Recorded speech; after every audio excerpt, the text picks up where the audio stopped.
కుప్పంలో బుధవారం జిల్లా అధ్యక్షులు టి జగన్నాథం అధ్యక్షతన కుప్పం డిపో కార్యదర్శి కరుణాకరణ ఆధ్వర్యంలో డిపో ఎదురుగా మురుగన్ కళ్యాణ మండపంలో నిర్వహించిన డిపో సర్వసభ్య సమావేశంలో ముఖ్య అతిథిగా పాల్గొన్న రాష్ట్ర ప్రధాన కార్యదర్శి జీవి నర్సయ్య, రాష్ట్ర నాయకులు అర్జున, మురళీధరన్, జోనల్ కార్యదర్శి ఎన్ రాజశేఖర్, చిత్తూరు జిల్లా అధ్యక్ష కార్యదర్శులు జగన్నాథం, బాల రామ్మూర్తి పాల్గొన్నారు.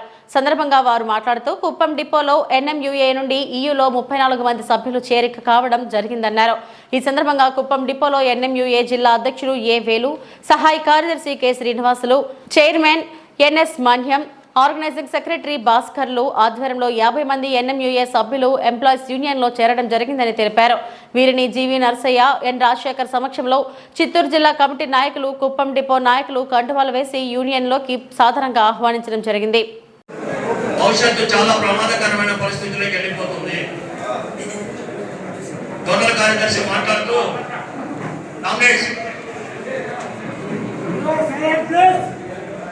జోనల్ కార్యదర్శి మాట్లాడుతూ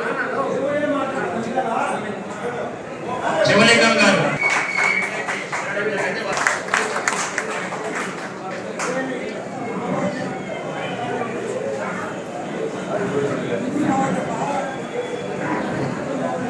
మీరు ఆశామాషగా అనుకుని ఏదో మీటింగ్ వచ్చి కూర్చున్నాం, ప్రభుత్వం పోతున్నాం అంటే కుదరదు. భవిష్యత్తులో రాష్ట్ర వ్యాప్తంగా బలమైన ఉద్యమం నడపాల్సిన ఆవశ్యకత ఉంది. కామ్రేడ్స్ వెనక కూర్చున్న వాళ్ళు 5 నిమిషాలు వినండి. మీరు నా మాట్లాడుకోవచ్చు, నవ్వుకోవచ్చు, ఏమైంది లేదు, మనం ప్రభుత్వ ఉద్యోగాలు అయిపోయాము, మనం ఎవరికి ఉద్యోగాలంటే తీసేసేది, మనకు నెలకు 1వ తేదీన మన జీతాలు మనకు పడుతున్నాయి కదా, ఎవరు పనిచేస్తే ఏమి, యూనియన్స్ ఉంటే ఏమి, లేకపోతే ఏమి, యూనియన్ నాయకులు మనం ఎందుకు గౌరవించాలి, మాట్లాడాలి, వాళ్ళు చెప్పేది ఎందుకు వినాలని మీరు వెనక కూర్చొని మీ పాటికి మీరు మాట్లాడుకుంటే భవిష్యత్తు చాలా అంధకారంలోకి వెళ్ళిపోతుందని చెప్పేసి ఈ సందర్భంగా మీకు అందరికీ హెచ్చరిస్తున్నాను. కారణం మీ జనరల్ సెక్రటరీ మాట్లాడేటప్పుడు చెప్పారు, రాష్ట్ర విభజన జరిగి యుద్ధంకి వచ్చేటప్పుడు 63,000 మంది ఉద్యోగస్తులతో వచ్చాం. ఇవాళ 47,000 మంది మాత్రమే మిగిలాం. అంటే 15,000 మంది ఉద్యోగాలు పోయాయి. 15,000 మంది ఉద్యోగాలు పోయినాయి. ఆ రిటైర్ అయిన వాళ్ళు, చనిపోయిన వాళ్ళ ప్లేస్ లో ఉద్యోగాలు రాలే. పెద్ద బస్సులు ఉన్నాయి. అంటే 4,500 ఆర్టీసీ బస్సులు. ఈ ప్రభుత్వం ఇప్పటికే ఎక్కడ మీటింగ్ పెట్టి మాట్లాడినా, మా ట్రాన్స్పోర్ట్ మినిస్టర్ కానీ, ముఖ్యమంత్రి కానీ ఎవరు మాట్లాడినా కూడా ఆర్టీసీలు అన్ని కూడా ఎలక్ట్రికల్ బస్సులు తీసుకొని వస్తామని చెప్తున్నారు. ఈ సంవత్సరంలో 750 అద్దె బస్సులు తీసుకొస్తున్నా, ఎలక్ట్రికల్ బస్సులు వస్తున్నాయని చెప్పి అనౌన్స్ చేశారు. ఎలక్ట్రికల్ బస్సులు వస్తే ఎవరు వస్తారు? ప్రైవేట్ బస్సు వస్తుంది, ప్రైవేట్ డ్రైవర్ ఉంటాడు, ప్రైవేట్ మెకానిక్ ఉంటాడు. అంటే ఆర్టీసీ సంబంధించిన ఒక్క ఉద్యోగం కూడా ఉండడు. సంవత్సరానికి 750 అంటే ఈ 5 అయిపోతున్న ఆర్టీసీ ఒరిజినల్ బస్సు స్థానంలో ఇంకా ఒరిజినల్ బస్సు వచ్చే ప్రసక్తే లేదు. అంటే మీరు ఎవరు కూడా ఆర్టీసీకి ఇంకా అవసరం లేదు. భవిష్యత్తు చాలా అంధకారంలోకి వెళ్ళిపోతుంది. మరీ చెప్తున్నా, కుప్పం డిపోలో ఒక 400 మంది ఉద్యోగస్తులు పనిచేస్తుంటే మేము ప్రభుత్వ ఉద్యోగులం కదా, మా ఉద్యోగం ఎక్కడికి పోతుంది అనుకుంటే, ఉదాహరణ చెప్తున్నా, 400 మందిని కుప్పంలో అడ్జస్ట్ చేసేదానికి వేరే డిపార్ట్మెంట్ లో ఉద్యోగాలు ఉండవు. ఈ డ్రైవర్కి ఏమో చదువు రాదు, కండక్టర్ ఏమో 10 వరకే చదువుకొని ఉంటాడు. ఏ ఉద్యోగాలు ఇవ్వాలి వేరే డిపార్ట్మెంట్ లో? మీకు ఇస్తే స్వీపర్ పోస్టు, అటెండర్ పోస్టు ఇవ్వాలి, అంతే కదా. అన్ని ఖాళీలు ఈ కుప్పం కాన్స్టిట్యూన్సీ లో ఉండవు. కుప్పం నుంచి శ్రీకాకుళం వరకు కూడా మార్చే అవకాశాలు ఉన్నాయి ఒకవేళ డిపార్ట్మెంట్ లో అడ్జస్ట్ చేస్తే. అందుకే ఆర్టీసీ పరిరక్షణ జరగాలి. ప్రభుత్వ ఉద్యోగులుగా మారిన తర్వాత ఆర్టీసీ పరిరక్షణ అంశాన్ని మర్చిపోయాం. ట్రేడ్ గా ఉన్నప్పుడు ఆర్టీసీ పరిరక్షణ కోసం, ఆర్టీసీని పరిరక్షించుకునే దానికోసం ప్రయత్నాలు జరిగేవి.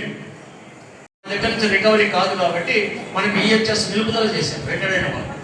అంటే 2021 సెప్టెంబర్ నుంచి డిసెంబర్ వరకు, 2021 సెప్టెంబర్ 30 నుంచి డిసెంబర్ 31 వరకు రిటైర్ అయిన దాదాపు ఒక 500 మంది.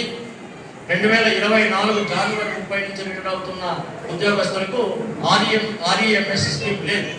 ఈ స్కీమ్ను పునరుద్ధరణ చేయాలని చెప్పేసి గట్టిగా ప్రయత్నం చేశాము. ఆ ప్రయత్నంలో భాగంగా గవర్నమెంట్ నుంచి జీవో తీసుకొని వచ్చాము. అంటే ఆర్టీసీలో రిటైర్డ్ అయిన ఉద్యోగస్తులందరికీ కూడా ఆర్ఈఎంఎస్ స్కీమ్ను అమలు చేయమని చెప్పి, అంటే ఈహెచ్ఎస్ స్కీమ్ను అమలు చేసే విధంగా జీవన్ తీసుకొని వచ్చాం.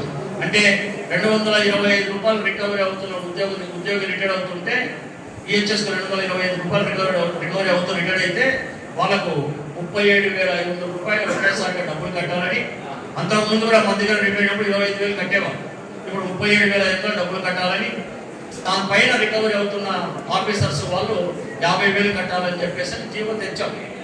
కానీ అది ఇంప్లిమెంటేషన్ కాలేదు. ఇంప్లిమెంటేషన్ కావడానికి కారణం ఏంటంటే ఎన్టీఆర్ హెల్త్ స్కీమ్ వాళ్ళు మన దాంట్లో డబ్బులు కట్టించుకుంటూ సంబంధించి సభ్యత్వ వసూలు అయితే ప్రతి ఒక్కరు ఇవ్వాల్సిందే, చేయాల్సింది.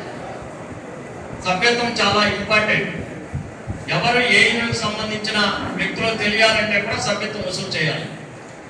ఉద్యోగస్తుడు కూడా ఎంప్లాయీస్ నాయకుడు నాకు పని చేశాడని తెలుసుకోవాలంటే కూడా చందా కట్టాల్సింది. ఒకవేళ ఎంప్లాయీస్ నాయకుడు మీకు అందుబాటులో ఉండి పని చేయకపోతే చందా అడిగినప్పుడు నిలదీసే అవకాశం కూడా ఉంటుంది. కాబట్టి సభ్యుడు ఖచ్చితంగా చందా కట్టాల్సింది. 2023 మే 24వ తేదీ జరిగిన 27వ రాష్ట్ర మహాసభలో తీసుకున్న నిర్ణయం మేరకు మే 1వ తేదీ అంటే కార్మిక దినోత్సవం నుంచి మొదలుపెట్టి జూలై 11 ఈయన ఆవిర్భావ దినోత్సవం లోపల చందా వసూలు కార్యక్రమం ప్రతి సంవత్సరం జరపాలని చెప్పి తీసుకున్న తీర్మానం మేరకు ఈ 1వ తేదీ మే 1వ తేదీ నుంచి చందాలు వసూలు చేయమని చెప్పేసి 600 రూపాయలు సంవత్సరం చందా వసూలు చేయమని మీ జిల్లా కార్యదర్శికి బుక్స్ పంపడం జరిగింది. మీ జిల్లా కార్యదర్శి కూడా అన్ని డిపోలకు బుక్స్ పంపడం జరిగింది. కడప జోన్కు సంబంధించి మిగతా జిల్లాలతో పోల్చుకుంటే చందా వసూలు కార్యక్రమంలో మీ జిల్లా పక్కన తిరుపతి జిల్లా ఈ 2 జిల్లాల్లో వెనుకబడి ఉన్నాయి. కడప జోన్కు సంబంధించి తిరుపతి జిల్లా, చిత్తూరు జిల్లానే మీకు అన్ని జిల్లాల కన్నా వెనుకబడి ఉన్నాయి. చిత్తూరు జిల్లా